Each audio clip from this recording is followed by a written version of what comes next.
Good evening, and welcome to another episode of Mowing After Dark here on the College Football Mafia Network. Coming to you live from YouTube studios and Twitter. We're also on the Twitter sphere.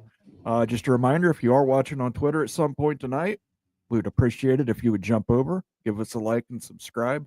Help us grow this YouTube channel out. That would be much appreciated. I am, of course, joined tonight, as always, by the most awesome Rock and Rant. Rock, how are you doing this evening? I'm doing good, man. It was my birthday earlier this week, so I took a few days off of paying too much attention to a lot of things across the digital spectrum, and I feel like I just went through a car wash and came out clean. So looking forward to catching up with the dirt, at least in college football side, as insanity runs amok everywhere else in the world, it seems.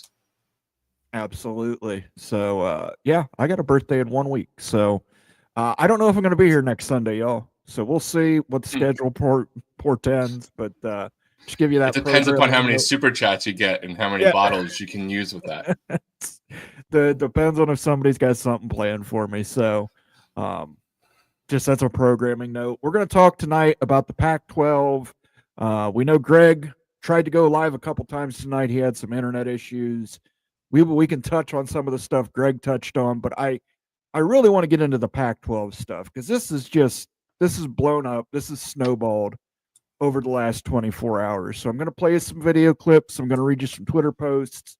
Before we do all that, let's take care of some business. If you would like to become a member of the College Football Mafia, leave us a super chat or a super sticker or gift a membership. You can do so by clicking the little cash icon in the chat window. Those things help us keep the lights on here in College Football Mafia land, and they are much appreciated. As always, you can give us a like and subscribe. Those things are free. Also, if you're watching on demand, go ahead and leave a comment for us. But let's go ahead and roll in and get some hellos out of the way here. The College Football Mafia was, of course, first. How did that happen? Ryan Willie, the Evil Badger, was second. We've actually got something for you, Ryan. I found an Evil Badger. There you go. I feel really bad for you, Ryan. I'm so sorry about your contract extension. Well, stay tuned. We did a kind of we talked about Luke Fickell a little bit, and our coordinator report cards for the Big Ten Mafia. Part 3 of that will be coming out soon, along with Part 2. Check it out. Gives us a friendly wave. Thanks for stopping by. Check it out. Stormy Cyclone says, hope to catch you later. Another fireman's benefit to attend. Stormy Cyclone. So you're telling me there's a chance? Yeah! By request, sir. By request. Friends call me Sean. Conference playing games. Pack expansion. Oh, my. Yeah. Sean was watching the baseball games today. He watched Ohio State blow a 10-0 lead to lose 12-10 to Alabama. So glad you got to experience some of Ohio State's fans pain when it comes to baseball. We're really not a baseball school. CFB Plus says this shall be interesting. CFB Plus says, why in the world would UTSA not be a part of this? Bob Swanger, Mr. Nittany Lion, is here. He says, good evening, everyone. Good evening, Bob. Caleb Ramirez is also here. He says, hey, everyone. Good to see you, Caleb. Matt Schnuck says, good evening, everyone. Good to see you, Matt. Jan Hulk says, hey, all the way from Slovenia. Good to see you. Killa Jaxie, what if they add Wofford? Only if they add Mercer as well. Of course, we copied you. We were joking. But with some of these Pac-12 conspiracy theories, you never know. So we're going to jump into it. I don't know how many people have seen the clip. This clip came out yesterday. San Diego State Athletic Director J.D. Wicker telling when the Pac-12 media deal will be announced at a San Diego State football season ticket holders appreciation day. So this was an appreciation day for season ticket holders at San Diego State. In other words, this is kissing boosters' asses. Next month, we will have the MOU done for our television deal. So we will know what our TV deal is going to be, who our partners are going to be, I will say this, they're entities that you're familiar with, that you would recognize. We're going to get great exposure. And the really good thing is we're going to get more exposure. It's not just going to be football and men's basketball, but it's going to be all of our sports are going to have the opportunity for this increased exposure. It's going to be increased revenue, which is a big thing for us. So that's really the next big piece. Once we know that, then we can go recruit that 8th football playing member. We need one more football playing member that has all of its sports to meet FBS rules or NCAA FBS rules. And then after that, we'll figure out if we're adding 1, 2, or 3 more schools, and whether they're coming in all of their sports. They might be coming in some of their sports. All right. So that's the first thing I want to share with you. And now I'm going to pull up the follow-up post that was presented by somebody who spoke with the athletic director and read you what he wrote. I hope if I do that. Spoke to San Diego State Athletic Director J.D. Wicker today.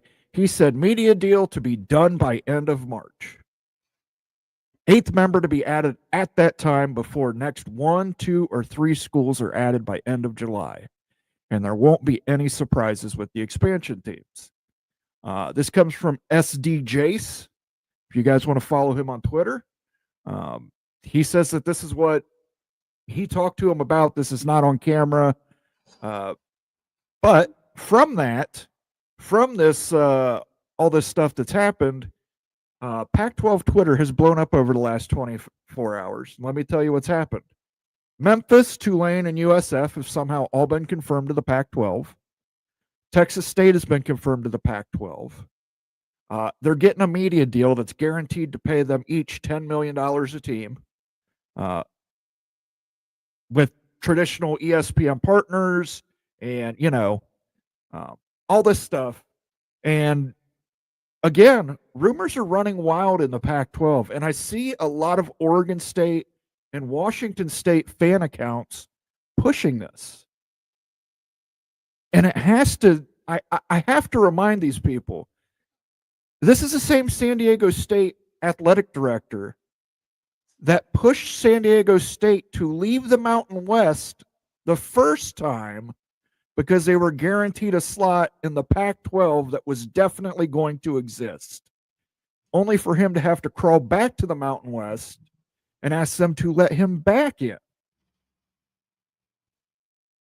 What do you think of this, Rock? I mean, look, we are doing a lot of things in our country right now, and I'm pretty sure that the cure for stupid is falling to the wayside as well.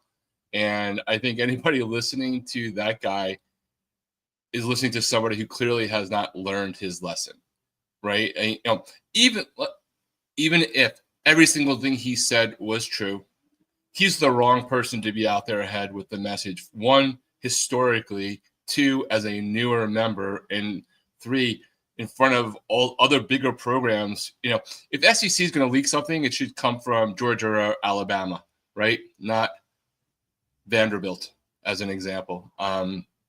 So there's that, right? Like, in a world where he's right, that's just the wrong way to do business before you've technically even played a game in your new conference.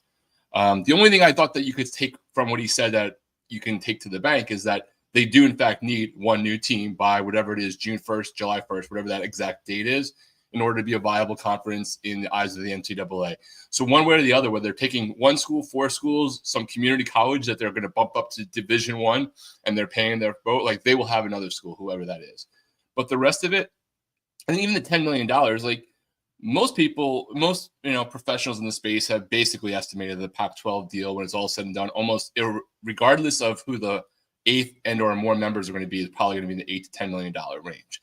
So he hasn't really given away the farm there. I don't know what that's exciting to be, depending upon where the Mountain West gets versus which is what they would have had if they stayed. But thinking that they're going to, I'm trying to figure out if they do $10 million, which was probably a number that they said 6 months ago, in preliminary conversations with the Memphises of the world. What has changed for Memphis and a Tulane and a USF now? Like, is $1 million more than they negotiated or talked about, or even $2 million more solving any of the problems that they talked about? Like, maybe something fundamentally changed, but I just don't see it. The other point I want to bring up, a lot of people hear what they want to hear, and they disregard the rest.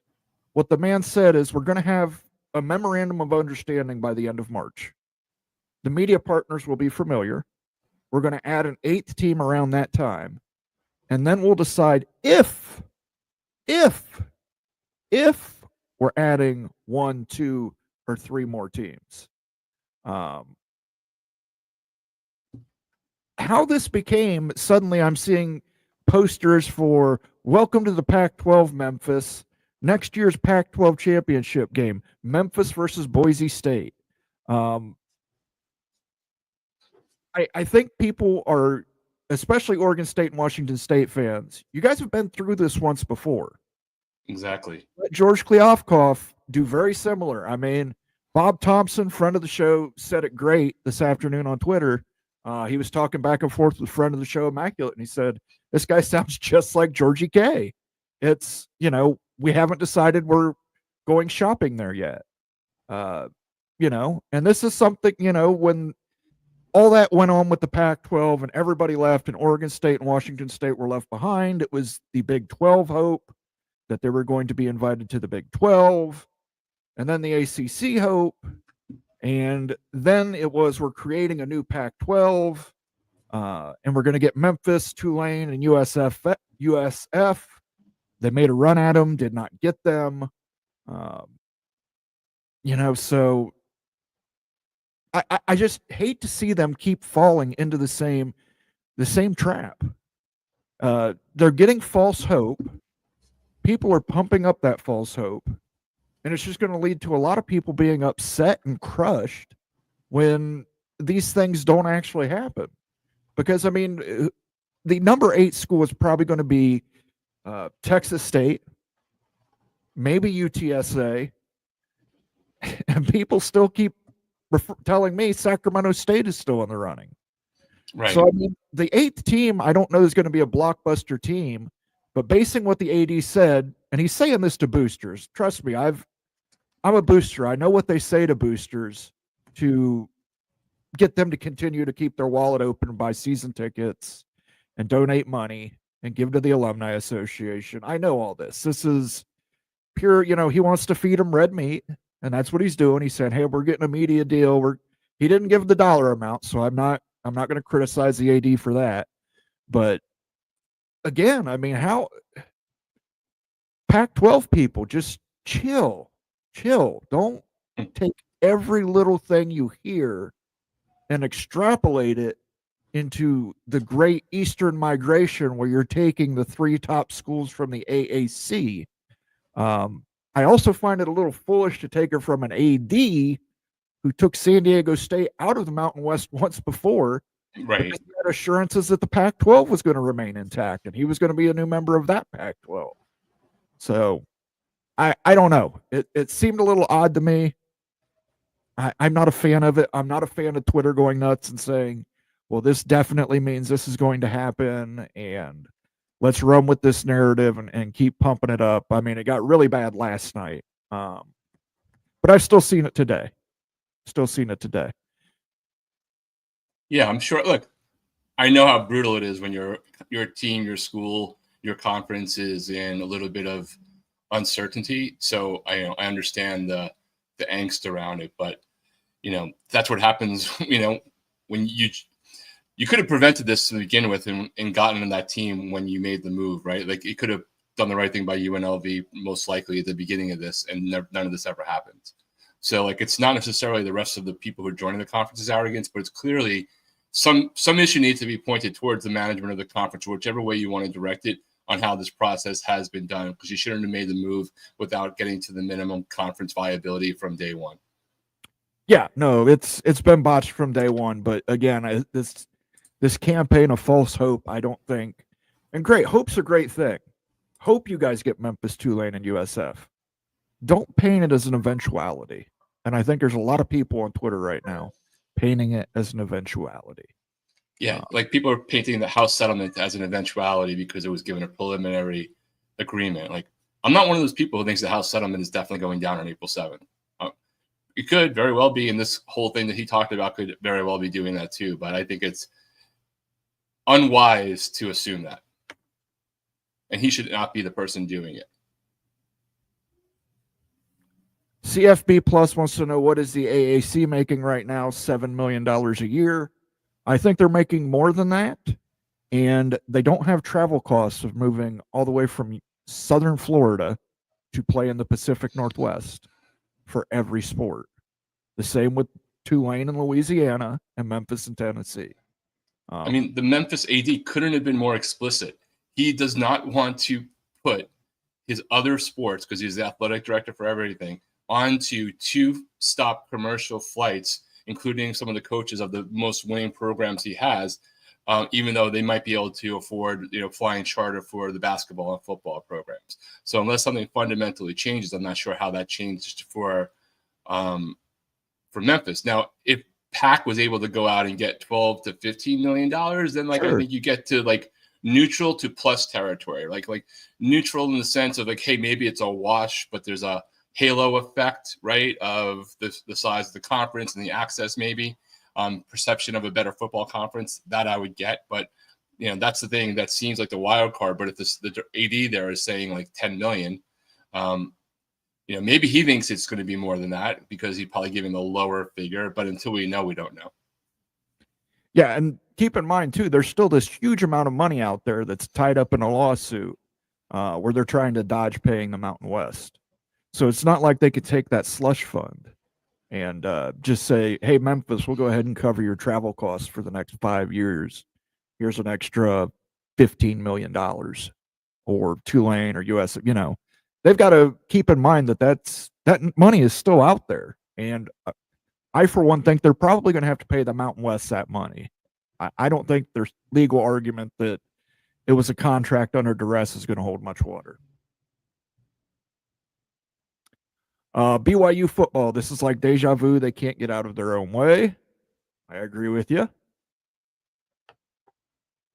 Mr. Ed Winter says, just think, San Diego State turned down a Big 12 invite thinking the Pac-12 would invite.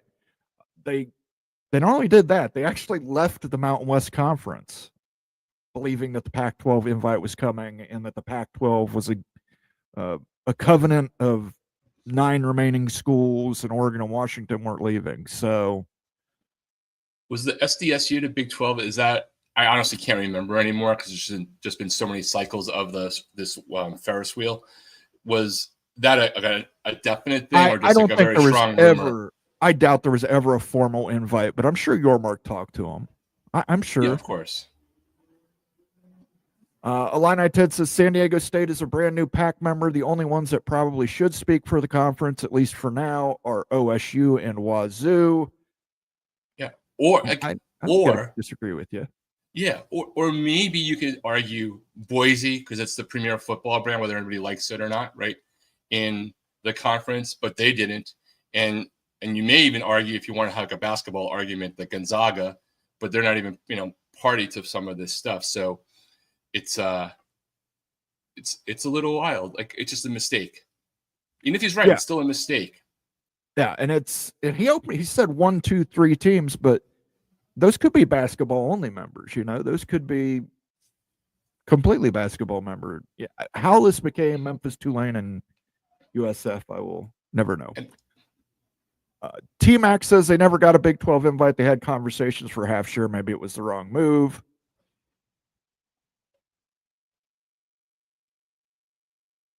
Friends call me Sean. I can't believe the PAC will get $8 million considering the markets they have: Pullman, Corrales, Ogden, Boise, Fort Collins. That's not really their markets. Oregon State draws in Oregon, including Portland. They just do. So it's not fair in that specific case. Washington State absolutely draws in Seattle DMA. Are they primary? No, they're not. But it does, it does spread a little bit further down into some of the other markets that Friends Call Me Sean is talking about for sure. Yeah, You Fort can't discount Collins. San Diego either. Yeah, Fort Right. Collins bleeds into Denver, Colorado too. So Yeah. I mean, San Diego's 1.3 million. Yes, I actually know how many people live there. And the DMA only do advertising for part of my living. But anyway, yes. So that's a big market as well that helps to even things out. T-Mac says it is the AD speaking, not the university. I He's- hear you, but he's- T-Mac. He's an employee of the university. He is their figurehead when it comes to the athletic department. And he is at a public event saying these things. He's been recorded. And then, Right. according to somebody on Twitter, again, we can't verify it. We're taking that person's word for it.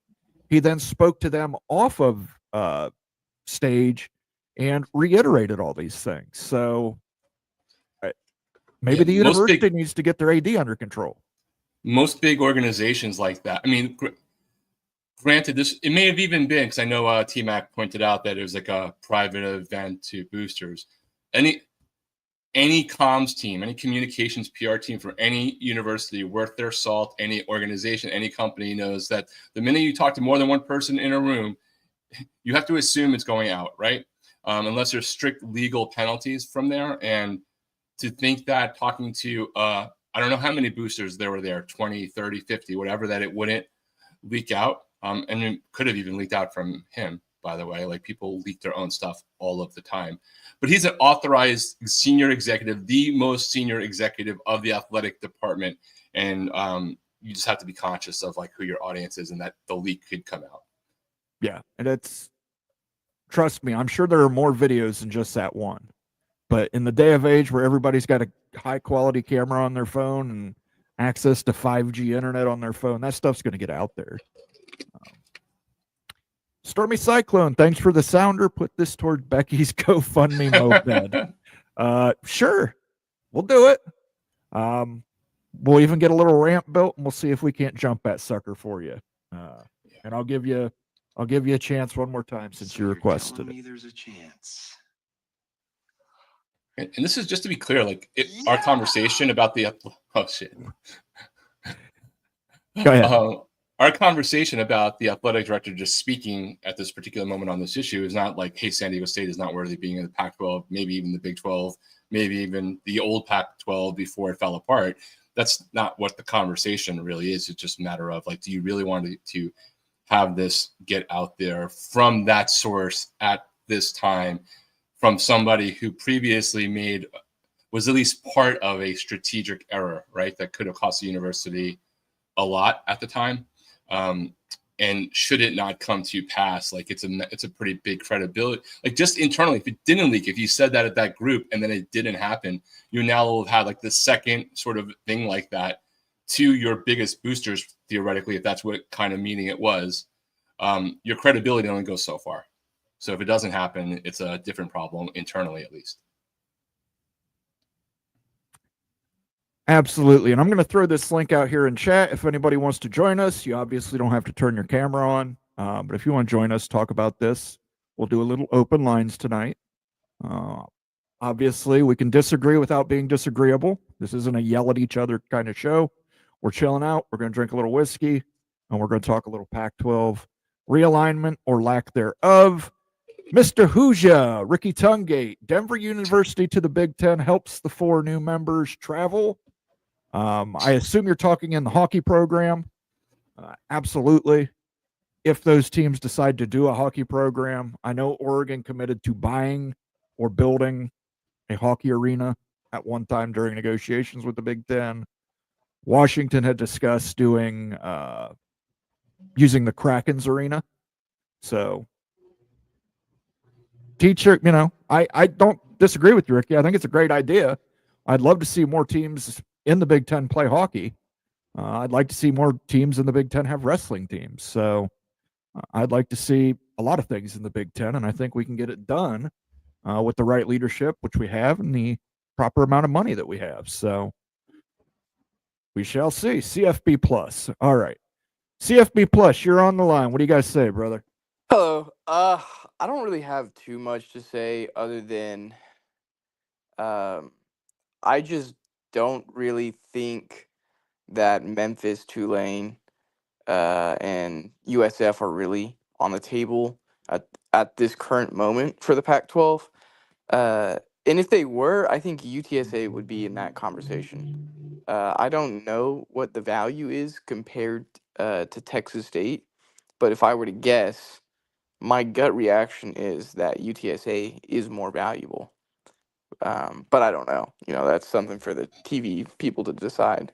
I think, there's probably a bit of truth in the San Diego State athletic director's statement because the Pac-12 has been in negotiations for a media rights deal for a couple months now, I feel like. And so something in March seems pretty reasonable. And he says it's something that we're familiar with. Yeah, it could be ESPN and it could be Fox, but is it ESPN and Fox the same way that the SEC or Big Ten are? No. They'll probably be on like ESPN2 or FS1, stuff like that. I maybe streaming, but I think that's not really realistic at this current moment, especially for this iteration of the Pac-12. So I think, they have to add. We all know that. I think it's really going to be Texas State, and I think maybe St. Mary's is probably in the mix, where you get a non-basketball school to kind of balance it out a little bit, so you don't have like an odd number. But I'm not really buying stock in the whole AAC expansion. Yeah, I mean, to me, if I were betting, I would bet that their TV deal is going to be CW, ESPN Plus, with select inventory on ESPN when they don't have late night stuff on a Saturday night because they can't schedule, from the ACC with Cal Stanford or somebody like that, and and maybe help in getting the Pac-12 network as a fast channel that really has reach or something like that, like maybe getting carriage into Texas. Like I think the Texas part in general for CFP Plus, like you're right there. I think they needed just to try to see if they can get what the remnants of the Pac-12 network are on any systems in a big state like Texas. That would make sense in some way. But I kind of wonder if he's just pairing brands together in a different way, because that's the only other way I can think of them getting all the other sports that he's alluding to is on something like ESPN Plus and their own fast channel, because that's where volleyball games going to be. They don't have a Pac-12 network like the ACC network in terms of the distribution. At least I know they have the capabilities with their studio and they've had that network, but it wasn't widely distributed before. Yeah, no, I agree. I kind of forgot about the CW, but I think I think that's probably a really good option. And I do agree that I think the Pac-12 needs to tap into Texas in order to boost their ratings. And I think it's just, and I've been saying this long before, realignment, but the Pac-12 needs central time zone teams to draw in the more casual audience that is out west or out east. And Texas is a hotbed for talent, so get some pipeline in for recruiting to help bolster your programs. But yeah, no, I just don't think it's like going to be that big of a deal. I think the Pac-12 kind of screwed up realignment in general, or this cycle. So I'm not expecting anything too crazy. All right. Well, appreciate you coming on the show, CFP Yeah, Plus. thank you. All Definitely right. follow. Great graphics. Yep. Thank you. Take it easy, brother. Next in the queue, we have Rec Talk. Let me get Rec Talk up here. Hey, Rec guys. Talk, hold What's on. up, brother? I got to play your sounder.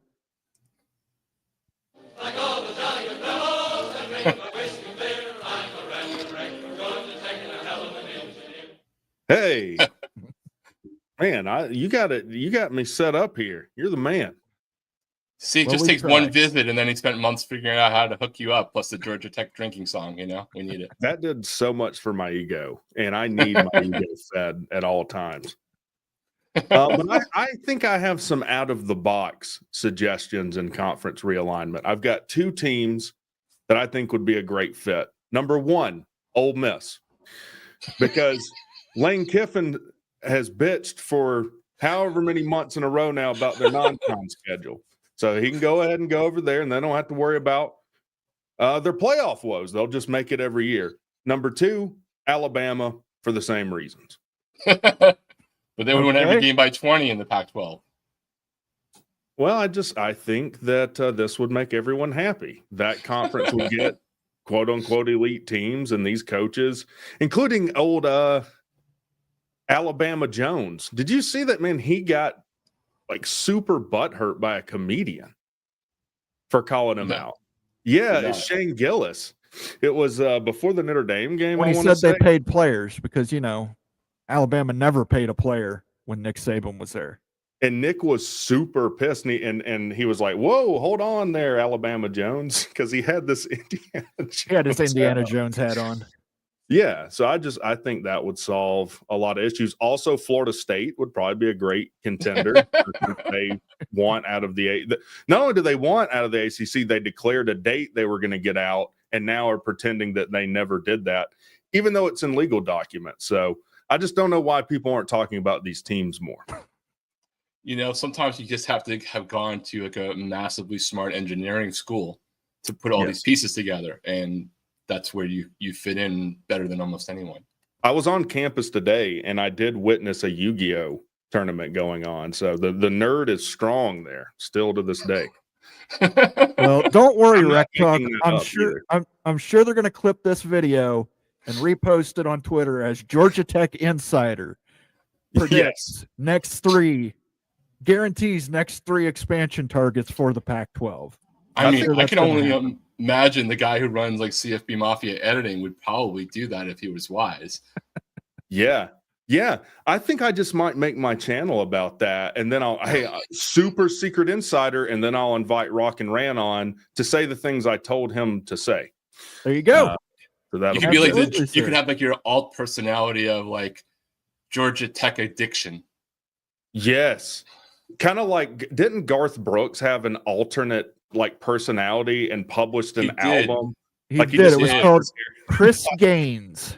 He was Yeah. Chris Gaines for one album, and it didn't sell well, and he went right back to being Garth Brooks. I could be Rec Talk Gaines, the conference realignment expert, the emo There you go. expert.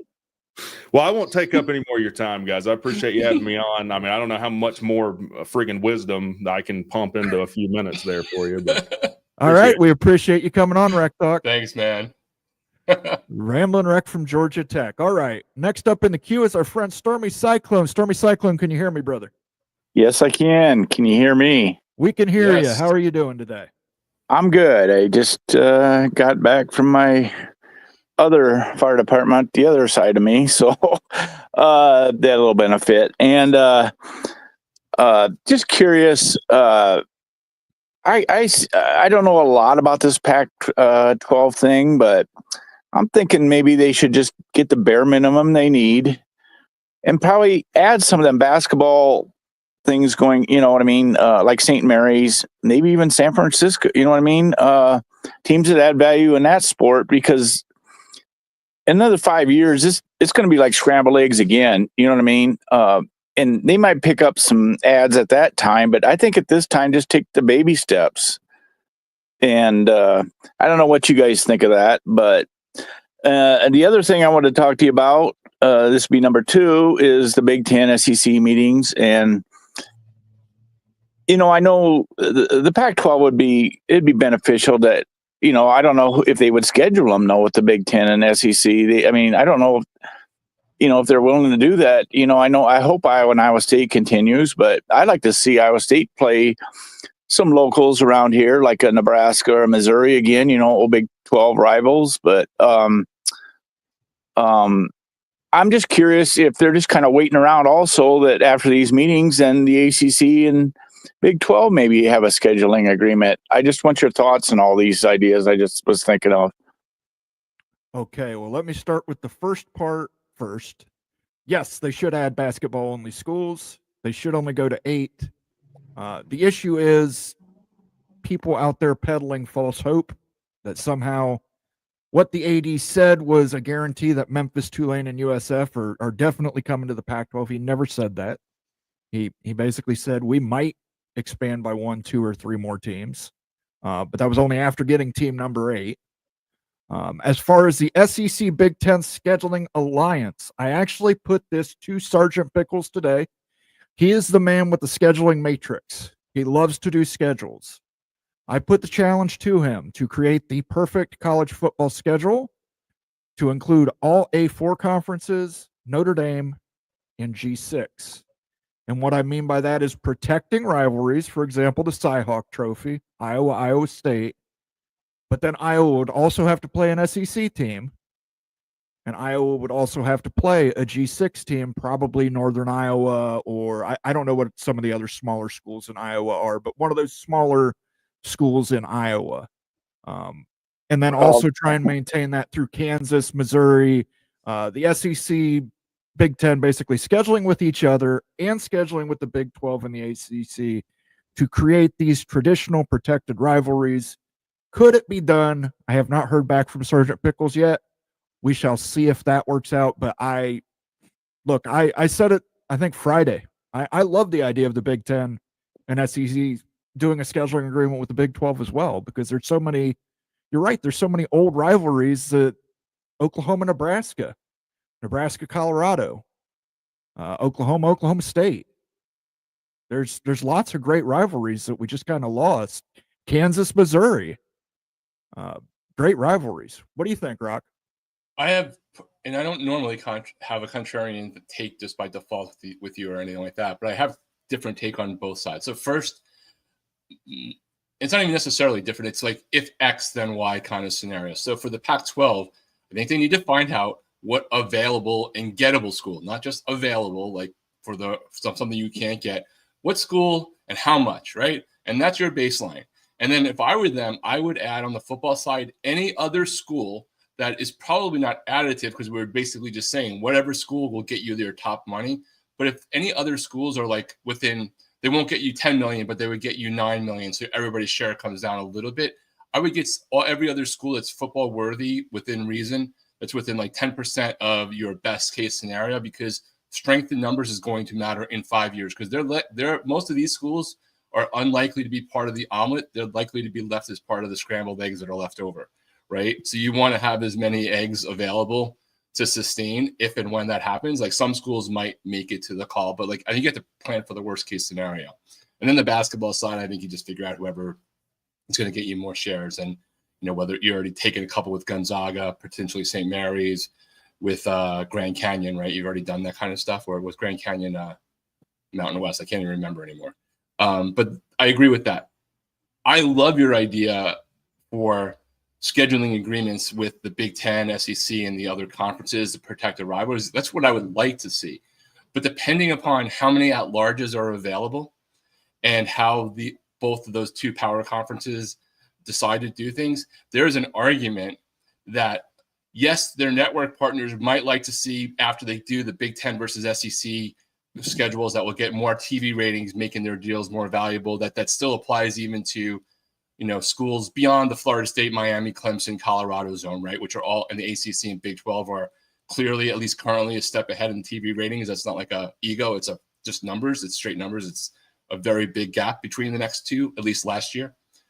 But the flip side is, optically, if you don't have the Big Ten and the SEC playing Big 12 and AC schools out of conference to fill in gaps, and you get later in the season when there are, let's say it's a 16-team playoff, and there are 3 at-large bids really available, you can remove the pain of, well, that school beat us, so therefore transitively their higher ranked power struggle, you know, their power index is better, and maybe give yourself a better chance of having an argument optically to get one more at-large bid. So I personally think that the Big Ten and SEC, depending upon the final outcome, will try not to schedule the Big 12 and ACC to give themselves more chance to like not have somebody give an excuse that they got beat by one of those schools and therefore they should get one of the at-larges over one of their teams. I don't like that. I like Moen's idea. I like Stormy Cyclone's idea, but this is what I think is in the greed zone, that's what you do. Like, yes, game 11 versus the Big 12 will draw more people than game 11 versus Mercer. Shout out Alabama, right? But if you think that could impact your ability to get another playoff berth at the end of the year, then you don't care. Okay. That's my take. I would put this out there, though. You got to remember, Big 12 has split. They are split between Fox and ESPN. So for Fox, a Nebraska-Colorado matchup yearly is guaranteed on Fox. Right. More or less guaranteed on Fox. You're going to get Nebraska, Colorado. We've seen the numbers Colorado's pulled. Iowa State, Iowa is more than likely going to be on Fox. For the SEC, Kansas, Missouri, going to be on ESPN. Going to be on ESPN. These are things that you can almost guarantee for your network partners to get more money from them. So, go ahead. Actually, Iowa and Iowa State was on CBS this year. You know, and I was surprised. You know, that was a big catch for it. It was like their first big game. You know, with this new contract. You know what I mean? And I was kind of surprised that Iowa and Iowa State made this CBS, and it turned out good for them, I'm sure, because it was a heck of a game. You know, so that was good for CBS in that case. Yeah, because I believe that was the same week Alabama played Wisconsin last season, correct? I'm not sure, Moen. I think it was Alabama, Wisconsin was the noon game on Fox. Yeah, and then the rest of the games at noon were Ohio State. But I like your thinking, Moen. I really do, because there used to be not that long ago where Iowa State had to play. You know, not only Iowa, we played Northern Iowa and Drake, or we alternated. You know, with Drake and Northern Iowa, and you know, Northern Iowa has actually been pretty dang good in football, and even in basketball, they would surprise you once in a while. But you know, it's just local. I just like it. You know what I mean? But I like also of getting in with the ACC, and getting in the new territory too. So I guess I can see it both ways. Okay. Well, I appreciate you stopping by, Stormy Cyclone, and I appreciate you supporting our first responders out there at the fire department. All right. Georgia Tech to you all. Bye. I will take a drink for you. So we'll play have some Pop-Tarts, Cyclone. Yep. I'll give you a little Fairley Brothers from a different movie than Dumb and Dumber. It's a tough world. These kids nearly got Munson, but they're back now. Nearly got Munson. Thanks for stopping by, Stormy Cyclone. I appreciate it, brother. All right. Thanks, guys. Take it easy. Oh, my. You have Bill Murray on the head because of Saturday Night Live 50? No, actually, I was getting that sound clip for Stormy Cyclone, and it popped up as one of my recommended ones, and I said, I cannot leave a Munson out there. I say Munson so often. By the way, if anybody else wants to join us, I want to thank everybody who's joined us already. If anybody else wants to join us, I have pinned the link at the top of the chat window, but we will get back to comments now, because I know we are piling them up a little bit. T-Mac says it should have been announced by the Pac-12 president. I agree with that. Yeah, I think I hear what you're saying. But Memphis alumni was upset that they turned down the Pac-12. Actually, some were, some weren't. The Memphis alumni I talked to, who's in my family, was very anti-Pac. Did not want to go, and his belief was that if the ACC needs to backfill in a few years, that Memphis is going to be prime. So, Terry Snyder's in the house. He says Washington State has its own finance problems. They cannot afford to travel east either. Travel goes both ways. You're absolutely right. The question is, for like those kind of situations, at some point, universities have to decide, and some already have, right, where the athletic department must be self-funding thing. Whether does that stick or go away? Do they look at it more as the marketing and advertising vehicle for the university that brings halo to them, and therefore they have to invest because becoming less and less relevant is damaging the university? But it could also go the other way, right, with some of the questions that are going on in Congress and things that are happening across the spectrum on Title IX and athlete compensation and everything. So But with a wave of a pen, any school could decide that their athletic department is no longer in debt. Compare pack markets to the AACs: Tampa, Memphis, New Orleans, Philly, Boca, San Antonio, Tulsa, Oklahoma. I don't think it's just markets. It's time slots. Those are more coveted time slots for football games. Like I'm sure the Pac-12 would love to have a noon game on CW with Oregon State versus Memphis. I mean, do you think? Do you see? I gave my take on where they could go. Do you see? Discovery, Time Warner, whatever it is, Discovery, TNT, TBS, getting in the mix because they have available time slots.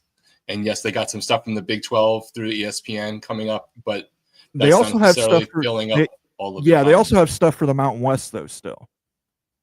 So I don't know how that's working out with the Mountain West and TBS, Turner Sports.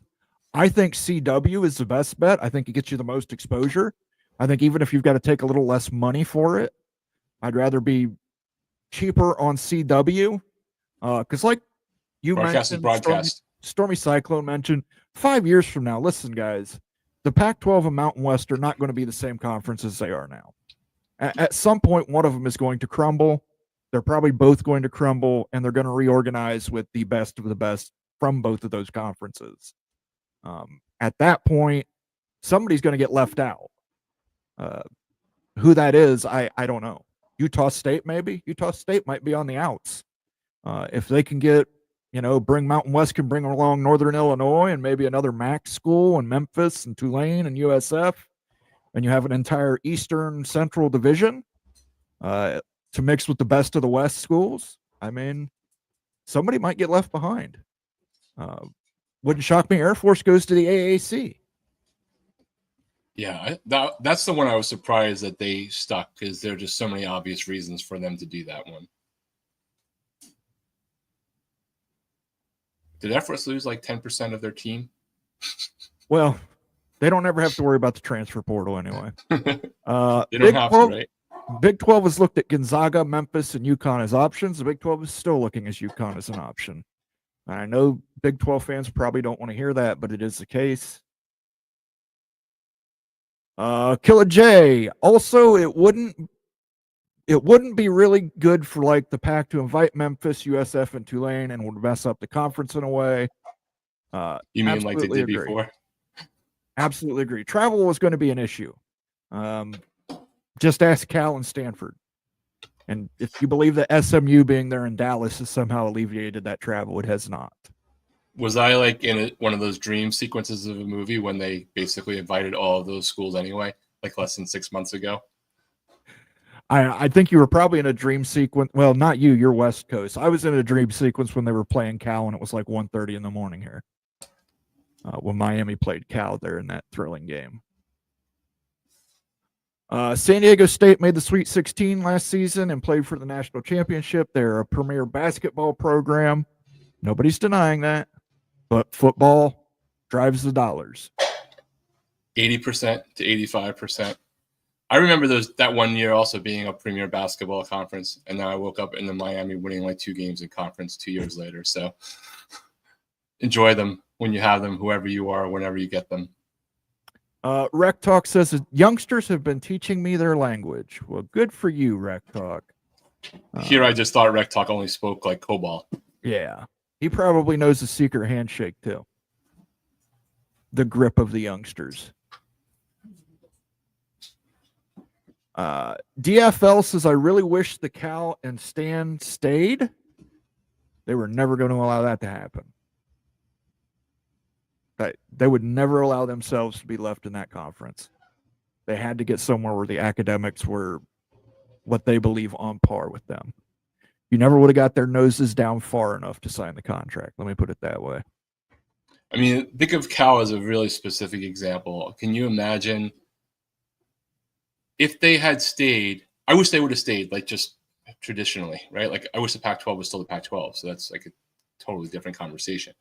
But if they had stayed in a different world, like Cal doesn't get game day, right? They probably don't get Ron Rivera coming to be their GM, whether that works out or not. they probably don't get a 5-star freshman recruit at quarterback and another 4-star transfer, 5-star transfer from Ohio State, even though they only had they had a medium season, relatively record, but I don't think any of that stuff happens in the world where they stayed and did that. Like, now it's brutal for their teams without question. Football aside, all their other teams, it's, they strategically schedule. It's really hard. True, but Cal has that Calimony money to rely on. So and 8 or 10 million still doesn't make your volleyball players sleep better. Devil Frog says if G6 wants to increase their payouts, they'll have to give their media partners a ton of content on the cheap. Conference consolidation solves that. I actually think the typo makes the sense. Conference consolation solves it too. Consolation prize. Yeah, well, I think the problem is you're going to have people that drag down the value when you get into too many teams.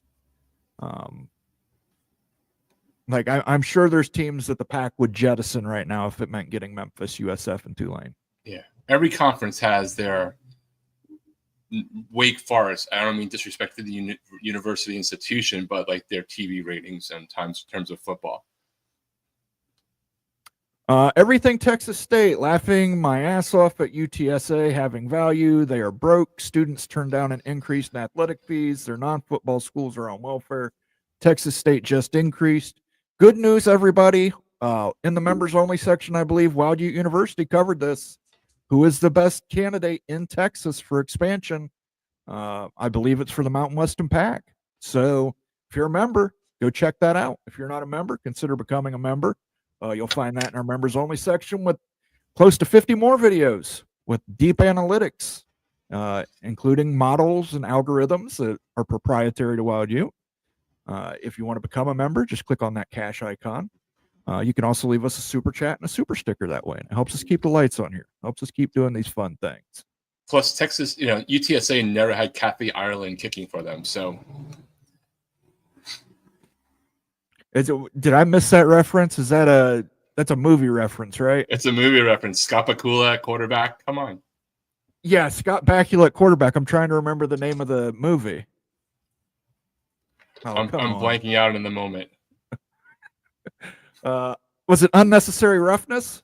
I believe it's Unnecessary Roughness. Okay. And it wasn't really the same team, but like in spirit, I would take them on as my spirit animal. Absolutely. Yeah, just confirming that. Pac-12 best targets in Texas. It's got them listed in there, so you can take a look at some of those Texas ones. He's also got one coming up for the Gulf States. It should be pretty interesting.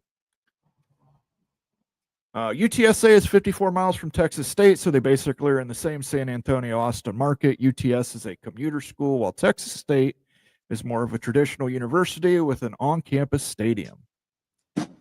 Which is what you could have said about UCF 20 years ago, too. 30 years ago. It was a big commuter school, and then it became like one of the biggest universities in the country. So I guess it depends upon ultimately what are the plans for UTSA 20 years into the future for a marriage like this. As a Beaver fan, this is from Jeff58. I would prefer Texas State over UTSA. So there you go. I think you only need one team in Texas. And I think whoever that team is in Texas wants a guarantee that they're going to be the only team from Texas in your conference. Our friend and contributor, Daniel Gygax. I don't know why Memphis would go to the Pac-12. Memphis is currently about the geographic middle of the current AAC, and the money with the AAC is about on par with what is projected with the Pac-12. And again, like I said, I've got a Memphis alum in the family, and he is firmly of the belief that they will be part of the ACC's backfill if any of those schools eventually leave. Daniel Gygax again says, I'll add Tulane also. What benefit is there to have the additional travel? It's only if you think it positions you better for your football program to have access to that one slot. And I don't know that it's necessarily the case. We saw that this year. Absolutely. We got about 20 more minutes here on the show tonight, guys. I want to thank everybody for tuning in. If you're watching us over on Twitter, we've had 264 views on Twitter. Would you consider coming over to YouTube? giving us a like, giving us a subscribe. You can join in the conversation here. We still have that StreamYard link posted at the top of the chat if you'd like to join us. But we got about 20 more minutes left, and we're going to try and get through as many comments as we can in the interim. Terry Snyder says, I honestly believe the Pac-12 wants to stay Western U.S. Fans want Memphis and Tulane. I anticipate the Pac does understand travel costs and will do the right thing. Stay West. I am a Washington State grad. Then your only real option that I think is on the table would to truly do that would be Sacramento State, which has its own inherent problems and is probably not ramping up your TV deal if you really want to stay Western. Texas State, though, you're still. I get it. And Texas State's a little bit of a reach, but I don't know. I think you do have to take a team in Texas. Jeff58 says, I don't see Memphis, Tulane, and USF coming to the Pac. Too expensive exit fees for 2026, 2027. It is more likely if the media deal is over 13 million, not if 10 million. Yeah, I don't think they're getting over 10 million. That's me personally. I don't believe that. So, but that is my speculation. I am not going to run with that and say it's a guarantee. Well, the other part of that too is from 5 or 6 months ago when they rumored the assistance that the Pac was going to give those schools to deal with their buyouts was pretty low. What has fundamentally changed that would get them more money? Because they're now embroiled in lawsuits with the Mountain West over that kitty of money to divide, and they weren't willing to divide it that well back then to satisfy Memphis specifically, I recall. So what has changed there? Has like some player come into the mix TV wise that is literally taking this deal up towards that $13 million number that you're mentioning? Because I'm not sure what else has changed. And you got to keep that money on hand. I mean, if that lawsuit does not go your way, you owe the Mountain West a lot of money, and the teams owe the Mountain West a lot of money. So you can't just go spending that money willy-nilly right now. Pac-12 won't be a football powerhouse, so the most consistent revenue will come from basketball. The attractive part is that the Pac-12 has performance-based revenue sharing. I disagree with you, T-Mac. I think in terms of a G6, the Pac-12 could very well be a football powerhouse. You've got Oregon State, Washington State, and Boise State there. Those teams will compete for playoff spots every year. Yeah, I mean, essentially that conference could, if they do things right, and this again, not about San Diego State specifically, but if the conference does something right, which is a big if based off of recent history, they could be the de facto get that one slot, right? Which would make them the same thing as a current conference getting an automatic qualifier the way we currently do before it changes in 2 years. Like, you know, maybe they get it 80% of the time. So you are guaranteed access to that. So, and regardless of the revenue sharing aspect, it's still 80% of your TV deal is likely to be coming from the football aspect of it. Yeah. Steele Austin, good to see you, Steele. CFB has already tossed rivalries to the wayside. The P2 isn't going to worry about protecting rivalries more than over scheduling. Again, if the money's right, things will generally fall in place. And I think with Fox having a stake in the Big 12, Big 10, I think they could fall in place. With ESPN having a stake in the Big 12 SEC, I think they can fall into place. Big 12 ACC, I'm not saying it's impossible, but there's really just not. I mean, can you think of a natural rivalry, Big 12 versus ACC wise? I mean, there's interesting games, but not like a natural rivalry. You know, right now, from a lot of ACC schools' perspective, I think going back towards the Big 12, it's like the Deion factor, of course, makes sense, right? Like Florida State, Colorado would be hyped to the heaven, and a Miami versus Colorado thing, Clemson, those natural ones, like the big TV draws. I think those other games could be really good, right? That's not about like whether I don't think a good game would be Clemson playing Iowa State. I think I would watch that game. But in terms of like, does that scream rivalry or past history of any sort that puts it into that next tier that networks are willing to really pay for? Like that, I'm not sure. Yeah, SMU TCU would be one. Somebody brought up Pitt. Town Hawk brought up West Virginia Pitt. That'd be another one. West Virginia Pitt, right? That for Cal Stanford versus the Arizonas. An old Pac-12 matchup. I wouldn't necessarily say rivalry, but that would make sense with a Big 12 ACC scheduling agreement. So I mean, there's history, but I don't think anyone's like, oh my God, I really missed the Stanford ASU game. Yeah. No, I'm interested to see what Sergeant Pickles comes up with. If he manages to come up with a schedule where all the things I listed come to fruition throughout it, I will be shocked. But Yeah. if it's possible, I mean, it's possible. If you're stuck with Cal versus Arizona State and you could watch Alabama versus Mercer, I mean, come on. You got to go Alabama Mercer. I'm just saying, I'm not even thinking that it's a possibility, but I think it's an interesting thought experiment to cover everything. Let me pull up the text here I sent him, and I will tell you guys everything that we covered in this. So here's where it goes. Point 1, it allows the Big and SEC to schedule compelling matchups. SEC has 9 conference games. Point 2, agreements with the Big 12 and ACC to maintain historic rivalries and reinstate others. Kansas, Missouri, Clemson, South Carolina, Oklahoma, Oklahoma State. Number 3, allow all schools to play at least one G6 school. 4, allow Notre Dame to play its ACC games. Those are the ones against Florida State, Miami, etc. And have big rivalries like USC, Michigan, and Purdue protected. And number 5, maintain Army-Navy as a standalone marquee matchup. Now, you could do that at the beginning of the season, after the season. I don't know how you want to put it in there. That's the 5 proposals I sent to Sergeant Pickles. We will see if that man with his scheduling matrix can pull that off.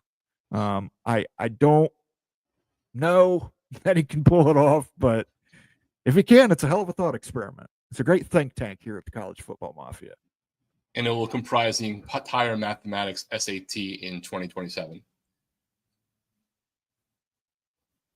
Jose says, how much is Texas State making in their current conference? Everything Texas State said, $2 million annually. Yikes. Us Amish Bowl 11 frames. It's 15 frames, actually. 15 frames, brother. 1.5 again. 1.5 again. You slut. I'm a stickler for movie quotes.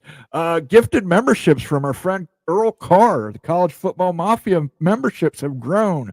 Jeff, a.k.a. Crab Cakes and Football. Phil Venzer. Ballard Sports Media. Jeff Keys. Tom Watson. You are all now members of the College Football Mafia family. You can go watch that video on Pac-12 expansion candidates, including the best fits from Texas, right now in the members only section. If you are here in the chat, make sure you thank our friend Earl Carr. And if you're watching on demand, make sure you thank our friend Earl Carr. And if you see Earl Carr out on the street, give him a high five. That's good too. We'll give him his little cougar sounder.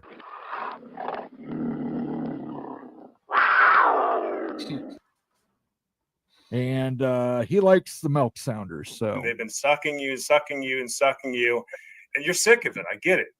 I'm gonna get a new cougar gift for Mount Moan After Dark. I just got to find one that fits the theme, Earl. But thank you again for the gifted membership, dude. You've been a stud all this month for us. Cannot tell you how much myself, Rock, everybody on the team appreciate you and what you do for this community. Thank you, Earl. Let me see here. What do I got in the media assets? I can give him a little cash sign. There we go. There you go, Earl Carr. I don't have a cougar one yet. We All right. Realignment Master on this. So I think we're going to solve it. That was Realignment Master, everybody. I think he was showing you his shortcomings. Gotta love these open lines, people. Open lines. Thanks for joining Realignment Master, but I would see a doctor or I don't know. Yeah, not much of an alignment there. Yeah. It seems to me like you're going to wind up on the short end of Realignment. Absolutely. Oh, hell no. Hey, you got to wade through the dicks, guys. You got to wade through the dicks sometimes. Alabama by 20. Alabama by 20, hypothetical matchup. Ryan Willie says on Wisconsin. Good to see you, Ryan. I did find an evil badger that fits our theme. If you didn't see it earlier, evil badger. I still can't believe that happened. I can. There's I'm dead. Necessary Roughness was the name of the movie, not Unnecessary Roughness. As opposed to unnecessary realignment, master. Hey, that dude was a master at whatever he was doing. Maybe it was just baiting. Let's bring the entire Big Sky to the football subdivision. Okay. Nebraska dropped Tennessee from their schedule. What are your thoughts, boys? That's just positioning. I mean, I don't think that has anything to do with Nebraska and Tennessee. I heard the whole thing about the stadium side, but if I'm not mistaken, that just seems like they're cleaning up the SEC games. Maybe, I don't know. Like, that's what I thought. It was just like part of the cleanup, setting up the future scheduling alignment to like take a game that could be removed with an valid excuse of stadium renovations to give more of a free deck for the Big Ten and SEC to figure out what they want to do. But that's just a guess on my part. Absolutely. Yeah. It's according to the AD for Nebraska, they wanted to reschedule it. They will reschedule that, and Tennessee said they would not accommodate that, but they had accommodated Tennessee one time prior on rescheduling that matchup. So, but I tend to agree with Rock and Ran. I think this is, it comes down to trying to get things ready for their new scheduling agreement with the SEC. Alternative hypothesis is WVU, Virginia Tech, West Virginia Pitt, Cincy Louisville. The only problem is you can only have West Virginia play one team. You only got one, so you're going to either have to take the Black Diamond or you're going to have to take the Backyard Brawl.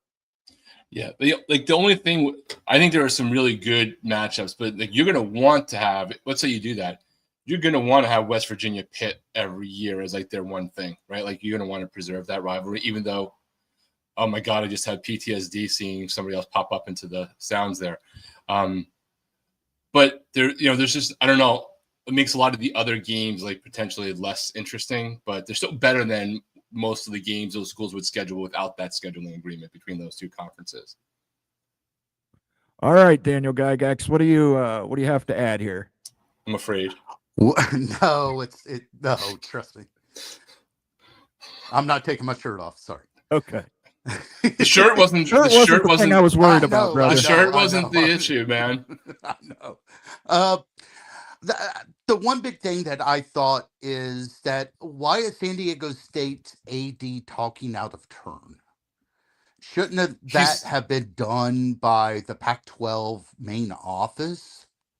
Honestly, I actually think I figured it out. What is it? He's angling to succeed the FSU athletic director down the road.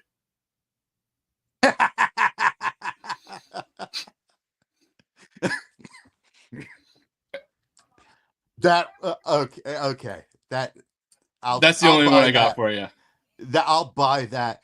The other one is I don't know why, like I just said, why Tulane, why Memphis, why South Florida would want to travel 2,500 to 3,000 miles for not much extra money whenever they can, especially Memphis and Tulane, it's not that far.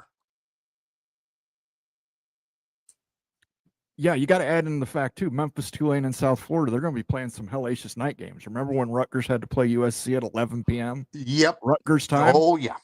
Do you think USF wants to travel all the way to Pullman to play Pullman at 11 p.m. USF time?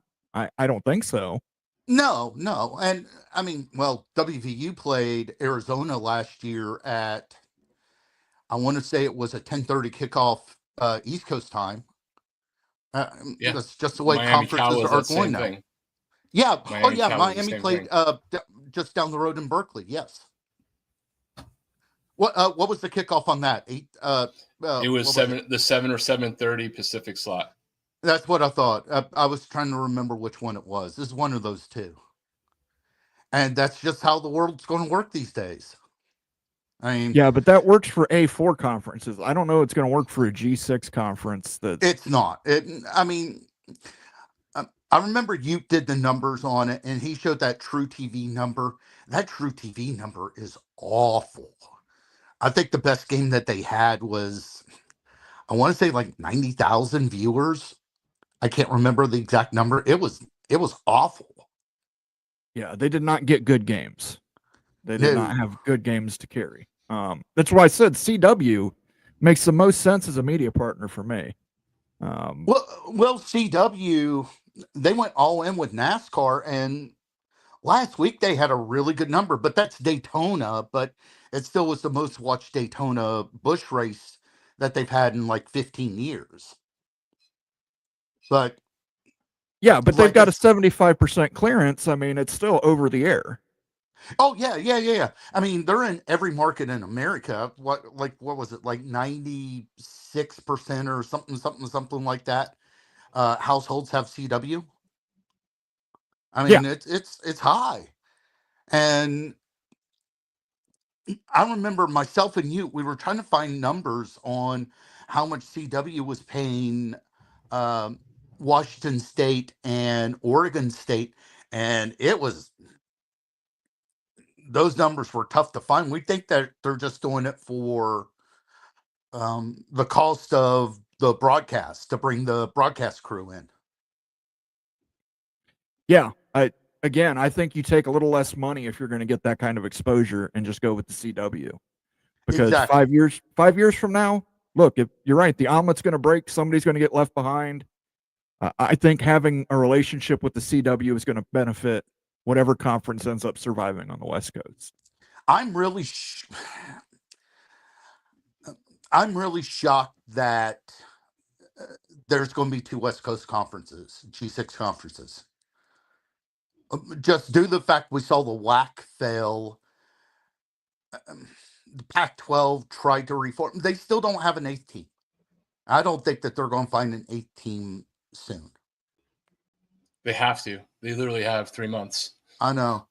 And I don't know if Sac State's the answer. Daniel, if you started up a school and it was in the West Coast and you were the only option available, they would get you. Right? Like they have no choice. They have to find somebody, no matter how. They have to hopefully get somebody great, for them. Yeah. Or they have to get somebody geographically great that's aspirationally trying to come up. Like or else they're just way out of luck. Well, like the whole Sac State thing. I mean, you live out here, Rock. I mean, the higher education system out here, they're saying that they're tight on money. And I don't know who's going to fund that $250 million there in Sacramento. It's not going to be the city and county. City and county's trying to gather money up for a new ballpark so they can keep a baseball team. Yeah, good luck with both. Oh, I know. There's not a lot of, like, I've been to Sacramento a lot of times. I used to have to go up there regularly for work. So I'm like, not as recently. And, this is not disparaging Sacramento. It's just like, there's not like one massive industry driving the city, right? In way that has all the corporate sponsors. I'm still relatively amazed that the Kings have survived this long. They're relative to other markets. So I don't know what they're going to do. Sacramento is the largest suburb in America. Yeah, it's a super ass long suburb. That's it. Away from your main cities, and like remote work is a thing, or else you're in trouble because that ride is bad. Oh yeah, it's pretty bad. Yeah, and Sac State Stadium. This was like 15 years ago. It was a dump then, and I don't think that they've done anything since then. All right, Daniel. Anything else? Nope. All right, sir. Appreciate you stopping by here. Thanks. On Mowing After Thanks, Dark. Daniel. You're going to be our last one for the night. I'm sorry, ACC English. We're going to wrap up here shortly. So, but join us next week. We'll try and get some more people in here. Just bear in mind, guys, micropenis is a real disease. It affects too many people here in America. And you don't have to announce to the world that you have it by coming on camera.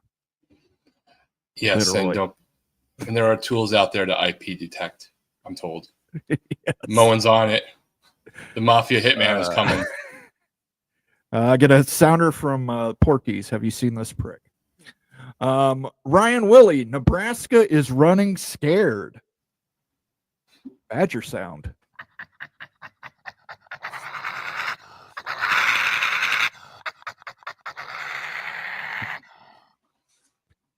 Absolutely, Brian. I think, hey, listen, they're saying that they're going to do it from, for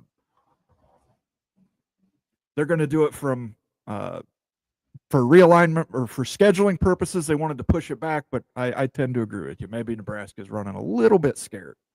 And then we've got gifted 5 more memberships to the College Football Mafia. This is Earl Carr, the Cougar.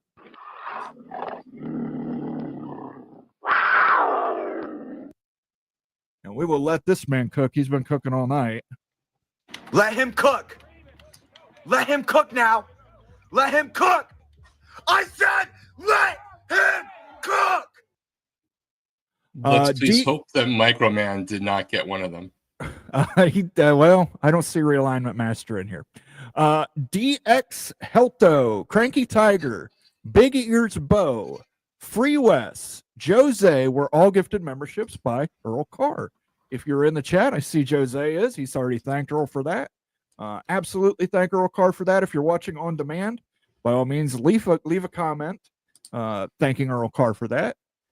Just as a reminder, we've got 312 people viewing us on Twitter. We're going to do our last call here and wrap things up for the week. It's been an exciting week. Certainly a show we'll always remember. It'll be hard to forget. It'll be hard to forget. But yeah, that's going to be turned into a pretty good meme on the channel here in a second. So, I mean, I have to show this in case you haven't seen our friend Carrie Go Knowles.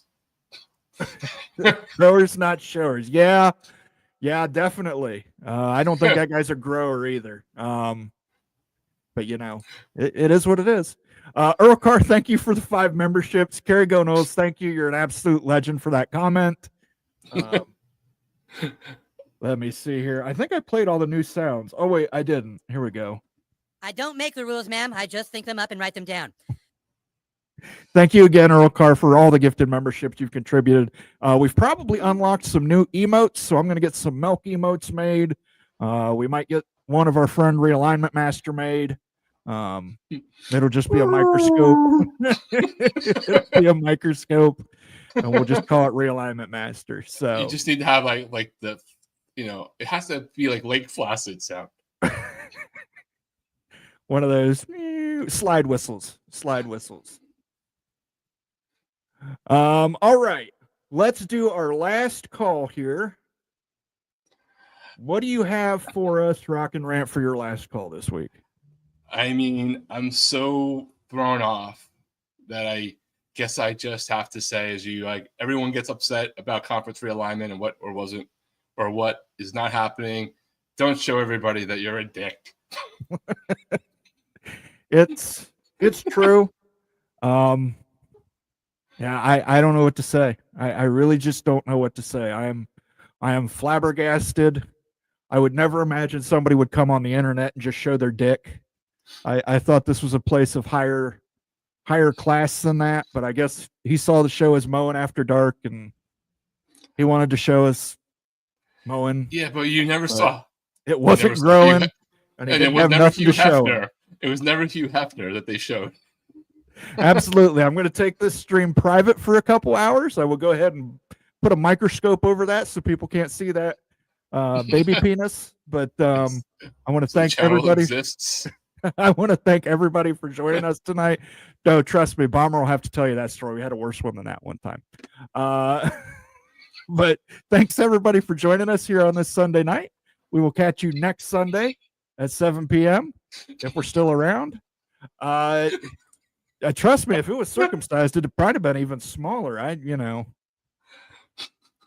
Maybe he needed a good stretch on that. But yeah, maybe we'll get. You'll maybe do we'll a get separate cutout and put it on like Twitter under an alias handle. Yeah, I'm just going to cover it with a microscope on the Twitter or the YouTube feed. So, oh Lord. It feels so good to be a gangster like Realignment Master. Yeah.